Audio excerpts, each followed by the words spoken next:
د هیواد ختیځو ولایتونو ننګرهار، لغمان، کونړ او نورستان ولایتونو ته سږ کال څه د پاسه 3.5 لکه کسانو د یادو ولایتونو له تاریخي او سیاحتي سیمو لیدنه کړې ده. دغو ولایتونو ته راغلي سیلانیان خوښي څرګندوي او وایي ډاډمن امنیت د دې لامل شوی چې دا زرغونې سیمې او تاریخي ځایونه د سیلانیانو کوربنې دي.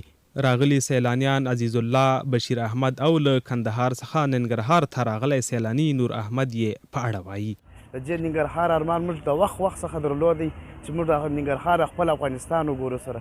زه ډېر خوشحاله یم چې په ننګرهار کې زه وګرځېدلم، یعنې ډېر ولایتونو کې وګرځېدم، ډېر ښه خوند یې وکړ. ننګرهار ډېر غوړ ځای دی، یعنې ډېر شینګیا لري سره. په زیاته د کونړ ولایت ډېر خوند راکړي، ډېر ښایسته ولایت دی. په کونړ ولایت کې بیا د دانګام ولسوالي بیخي په زړه پورې ولسوالي وه او ډېر د منظرې ولسوالي، ډېر ښه خوند یې وکړي. موږ ډېر پکښې وګرځېدلو، ډېر مو ساعت پکښې تېر شو. موږ چکر ته راغلي وو، لغمان ولایت دولت شاه ولسوالۍ ته. ډېر خوندور امنیت دی، نو الحمدلله ډېر خوند مو د چکر نه واخیسته.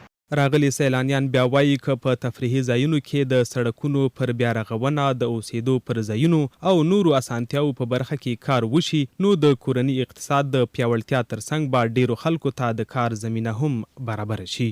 سیلانیان دلته راجذب سي، دا ډېرې ګټې موږ ته لري.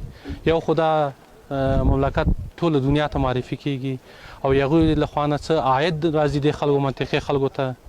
نو حکومت نه موږ دا غوښتنه لرو چې دغه منطقو ته ډېره توجه وکړي، مخصوصا د سړکو ته ډېره توجه وکړي. د مسؤلینو په خبره د سیلانیانو لپاره یې په تفریحي او سیاحتي سیمو کې اسانتیاوې برابرې کړي دي او په دې لټه کې دي څو هغو سیمو کې هم د سیلانیانو لپاره لازمي اسانتیاوې برابرې کړي چې د سیلانیانو ورتګ ورته ډېر دی. په دې اړه د ننګرهار ولایت د اطلاعات و کلتور ریاست د اطلاعاتو امیر مولوي صدیق الله قریشي وایي. د ننګرهار اطلاعات و کلتور ریاست د ملي سوداګرو شتمنو سره په ګډه هڅه کوي ترڅو پورې په تاریخي او سیاحتي سیمو کې چې هلته د سیلانیانو تګ زیات وي، هلته یو شمېر سهولتونه رامنځته کړي ترڅو پورې د سیلانیانو شته ستونزې ورسره حل و فصل شي. ختیځ ولایتونه د کال په ټولو میاشتو کې د سیلانیانو لپاره مناسبې سیاحتي سیمې لري چې په هر موسم کې ورته د هیواد د نورو ولایتونو ترڅنګ خارجي سیلانیان هم له تفریحي او تاریخي ځایونو څخه لیدنه کوي.